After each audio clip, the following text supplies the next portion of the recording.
This book is called Chicken Sunday. It's based on a true story. The writing and the illustrations are from Patricia Polacco. The state of Michigan loves to claim Patricia Polacco as one of our own, but she's also straight out of Compton. She grew up as a child in Oakland, California, and has lived there as an adult as well. Her website tells you all about her life and how this story grew out of growing up in Oakland, California with real neighbors who show up as characters in her book. You can see here that this copy of the book was signed by Patricia Polacco. The author, Patricia Polacco, thanks the Progressive Missionary Baptist Church of Berkeley, California for helping her put this book together, and she dedicates it to Stuart Grinnell, Washington, with love. Stuart and Winston were my neighbors. They were my brothers by a solemn ceremony we had performed in their backyard one summer. They weren't the same religion as I was. They were Baptists. Their grandma, Eula May Walker, was my grandma now. My babushka had died 2 summers before. Sometimes my mother let me go to church on Sunday with them. How we loved to hear Miss Eula sing. She had a voice like slow thunder and sweet rain. We'd walk to church and back. She'd take my hand as we crossed College Avenue. Even though we've been churching up like decent folks ought to, she'd say, I don't want you to step in front of one of those too fast cars. You'll be as flat as a hen's tongue. She squeezed my hand. When we passed Mr. Kodinsky's hat shop, Miss Eula would always stop and look in the window at the wonderful hats. Then she'd sigh, and she'd walk on. We called those Sundays Chicken Sundays because Miss Eula always, almost always, fried chicken for dinner. There'd be collard greens with bacon, a big pot of Hoppin' John, corn on the cob, and fried spoon bread. One Sunday at the table, we watched her paper fan flutter back and forth, pulling moist chicken fried air along with it. She took a deep breath. Her skin glowed as she smiled. Then she told us something we already knew. That Easter bonnet in Mr. Kodinsky's window is the most beautiful I ever did see, she said thoughtfully. The 3 of us exchanged looks. We wanted to get her that hat more than anything in the world. Stuart reached into the hole in the trunk of our wish tree in the backyard. He pulled out a rusty Band-Aid tin. The 3 of us held our breath as we counted the money inside that we had been saving for weeks. If we are going to get that hat from Miss Eula in time for Easter, we are going to need a lot more than this, I announced. Maybe we should ask Mr. Kodinsky if we could sweep up his shop or something to earn the rest of the money, Stuart said. I don't know, Winnie said fearfully. He's such a strange old man. He never smiles at anyone. He always looks so mean. We all agreed that it was worth a try anyway. The next day, we took a shortcut down the alley in back of the hat shop. Bigger boys were there. They were yelling. Eggs flew past us and pelted Mr. Kodinsky's back door. Just as the boys ran away, the door flew open. Mr. Kodinsky glared straight at us. You there, he yelled. Why do you kids do things like this? It wasn't us, Stuart tried to say, but Mr. Kodinsky wouldn't listen to us. All I want to do is live my life in peace.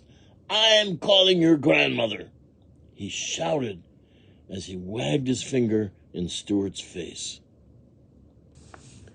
Miss Eula was waiting in her living room for us. Miss Eula, we didn't throw those eggs, I sobbed. Some big boys did, Stuart sputtered. What were you doing at the back of his shop in the first place? She asked. We knew that we couldn't tell her the truth, so we just stood there and cried. She looked at us for a long while. Baby dears, I want to believe you. Heaven knows that I brought you children up to always tell the truth. If you say you didn't do it, then I believe you. It is too bad, though, she went on to say. That poor man has suffered so much in his life. He deserves more than eggs thrown at him. You know, he thinks you threw the eggs. You'll have to show him that you are good people. You'll have to change his mind somehow. In my kitchen the next day, we thought and thought. How can we win him over when he thinks that we threw those eggs? Stuart asked. He doesn't even like us, Winston chirped. Eggs, I said quietly. Eggs? Stuart asked. Eggs, I screamed. I went to the kitchen drawer and took out a lump of beeswax, a candle, a small funnel with a wooden handle, and some packets of yellow, red, and black dye. Mom helped me show the boys how to decorate eggs the way my booby had taught us, the way they do it in the old country. We made designs on the eggshells with hot wax, then dyed them, and finally melted the wax patterns off. We put the eggs in a basket, and even though we were afraid, marched into Mr. Kodinsky's shop and put them on the counter. He raised his eyebrows and glowered at us. Then his eyes dropped to the basket. Spasiba, he said softly. That means thank you in Russian. Pisansky eggs, he said as he looked closely. I haven't seen these since I left my homeland. We didn't throw those eggs at your door, Mr. Kodinsky, we told him. He looked at us for a minute. Well, then you have great courage to be here. Chutzpah. You have chutzpah. Then his eyes glistened and his mouth curled into a warm smile. Come, have some tea with me. We spent the whole afternoon talking together, having poppy seed cake and strong tea. He told us about his life.